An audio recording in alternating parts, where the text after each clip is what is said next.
जा रहे हैं, ये बात तो सही है। हाँ जी, चुनाव को लेकर ही जा रहे हैं।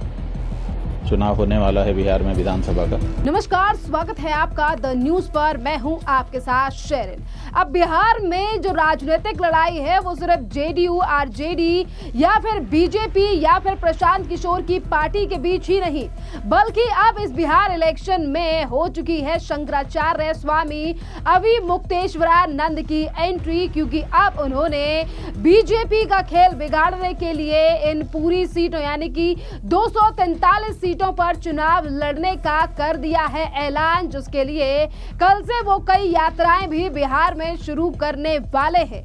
आपके लिए बता दें कि जहां एक तरफ बिहार चुनाव 2025 में शंकराचार्य स्वामी अविमुक्तेश्वरानंद की एंट्री हो चुकी है, जिसके बाद उन्होंने कहा है कि वो सारी सीटों पर अपने उम्मीदवारों को उतारेंगे और वो तमाम उम्मीदवार, किसी भी पार्टी का उन्होंने ऐलान नहीं किया है कि उनकी पार्टी का नाम आखिरकार क्या रहने वाला है या फिर क्या होगा चुनाव चिन्ह, पर 243 सीटों पर चुनाव लड़ने का ऐलान यहां पर शंकराचार्य अविमुक्तेश्वरानंद के द्वारा कर दिया गया है, जिसके बाद लगातार सियासी गलियारों में हलचल तेज है। और इसी के साथ सुनिए क्या कुछ कह रहे हैं शंकराचार्य इन चुनावों को लेकर, और उन्होंने चुनाव लड़ने से लेकर क्या क्या तैयारियां अभी तक की है। सुनिए शंकराचार्य का बयान। हम बिहार जा रहे हैं, ये बात तो सही है, और वहां पर अपना धर्म का जो उपदेश है, जो हमारा काम है, वो करेंगे। तैयारी की जहां तक बात है तो हमारा कोई राजनीतिक दल नहीं है और हमारी कोई राजनीति नहीं है, इसलिए कोई विशेष तैयारी हमारी नहीं है। हाँ, पूरा बिहार हमारा है और अपने लोगों के यहाँ ही हम जा रहे हैं, चर्चा करेंगे, संवाद स्थापित करेंगे। चुनाव को लेकर? हाँ जी, चुनाव को लेकर ही जा रहे हैं। चुनाव होने वाला है बिहार में विधानसभा का। इसी जो वहाँ पर गोप्रेमी हैं, सनातनी हैं, धार्मिक लोग हैं, उनको बताना चाहते हैं कि आप जो मतदान करते हैं उस मतदान से भी आपको पाप लगता है। आप अगर सही मतदान नहीं करेंगे तो आपको मतदान से पाप का भागीदार होना पड़ेगा, इसलिए पाप से बचिए और ऐसा मतदान करिए कि मतदान भी पुण्य का कार्य हो जाए।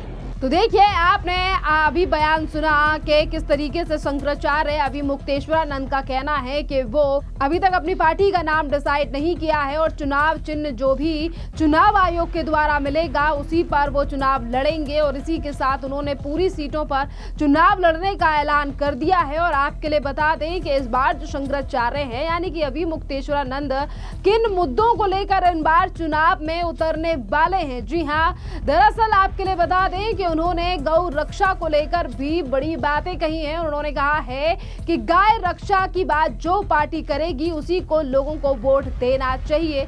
और इसी के साथ उन्होंने कांग्रेस से लेकर बीजेपी पर भी सवाल उठाए हैं। सुनिए शंकराचार्य का ये वाला बयान। हमारा तो ये कहना है कि जो मूल बात है इस भारत देश की, जिससे संविधान में भी कहा गया, संविधान के निर्माण के समय भी जिसके बारे में लंबी बहस हुई, आज़ादी के पहले हर नेता ने जिस बारे में हमको वचन दिया था, आज़ादी के बाद जिसके लिए केंद्रीय समिति बनाई गई, उस गौरक्षा की बात कहाँ है?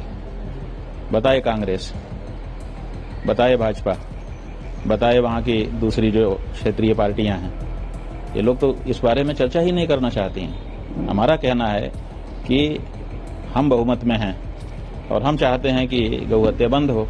आप उस बारे में क्यों नहीं बोलते हो?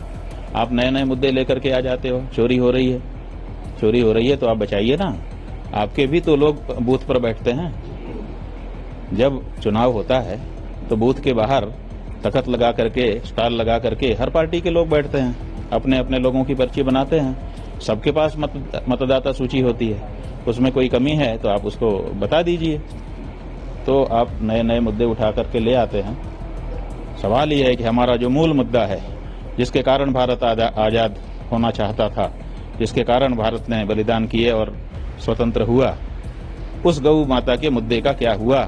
ये हमारी कांग्रेस भी बताया और भाजपा भी बताया और जद और आरजेडी और जेडीयू ये भी बताएं।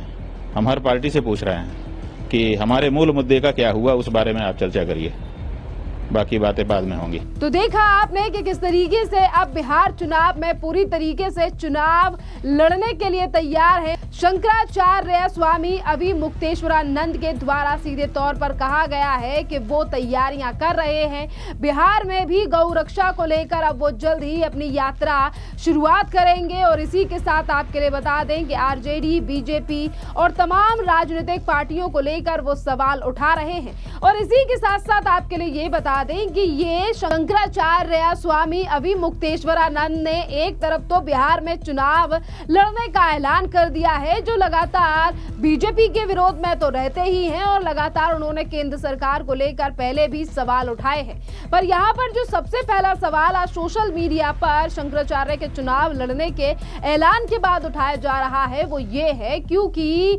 यहाँ पर अगर स्वामी अभिमुक्तेश्वरानंद की बात करें तो ये पहले कई बार सीएम योगी आदित्यनाथ और उनके राजपाट पर सवाल उठा चुके हैं कि किस तरीके से एक योगी होकर सीएम जो है वो उत्तर प्रदेश में शासन चला रहे हैं, मुख्यमंत्री की गद्दी पर बैठे हैं, पर आज किस तरीके से शंकराचार्य स्वामी अभिमुक्तेश्वरानंद अब खुद बिहार में एंट्री करने जा रहे हैं, वो भी विधानसभा चुनाव में और पूरी सीटों पर चुनाव लड़ने जा रहे हैं। और इस बात पर भी लगातार सवाल आज जनता के द्वारा उठाए जा रहे हैं और वो सिर्फ इसीलिए क्योंकि कवि शंकराचार्य ने सीएम योगी आदित्यनाथ को लेकर तमाम सवाल उठाए थे और आज वही इस राजनीति में एंट्री कर रहे हैं।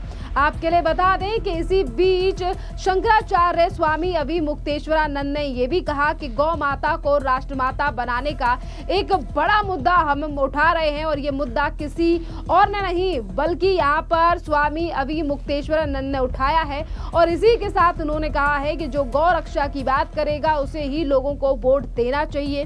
पर यहाँ पर एक सवाल ये भी है कि जैसे ही स्वामी अभिमुक्तेश्वरानंद पटना पहुंचेंगे, कल से उन्होंने गौ सेवा का अभियान शुरू भी कर दिया है, तो इसी के साथ साथ सवाल ये है कि जैसे ही उन्होंने गौ रक्षा की बात की है और कहा है कि किस तरीके से गौ रक्षा की पार्टी यानी कि गौ रक्षा की बात करने वाली पार्टी को लोगों को वोट देना चाहिए, क्योंकि इससे रिलेटेड उन्होंने बीजेपी को लेकर तो सवाल उठाया कि किस तरीके से बीजेपी की सरकार रही है और किस तरीके से गौ हत्या की गई है या फिर तमाम चीजें, उन्होंने इन तमाम चीजों पर बात रखी। पर कहीं ना कहीं विपक्षी जो पार्टियां हैं उनका ये सोचना है कि अगर यहाँ पर शंकराचार्य की एंट्री हो रही है और वो गौ माता को लेकर ये बात कह रहे हैं कि जो पार्टी गौ माता की रक्षा की बात कर रही है उसी को वोट देना चाहिए, तो कहीं ना कहीं विपक्ष को ऐसा लग रहा है कि कहीं उनके वोट यहाँ पर ना कट जाएं। पर देखिए 243 जो कि ओवरऑल पूरी सीटें हैं बिहार के विधानसभा चुनाव की, देखना अहम रहेगा कि जहां एक तरफ शंकराचार्य स्वामी अभिमुक्तेश्वरानंद के पाले में कितनी सीटें आएंगी, प्रशांत किशोर के खेमे में कितनी सीटें रहेंगी और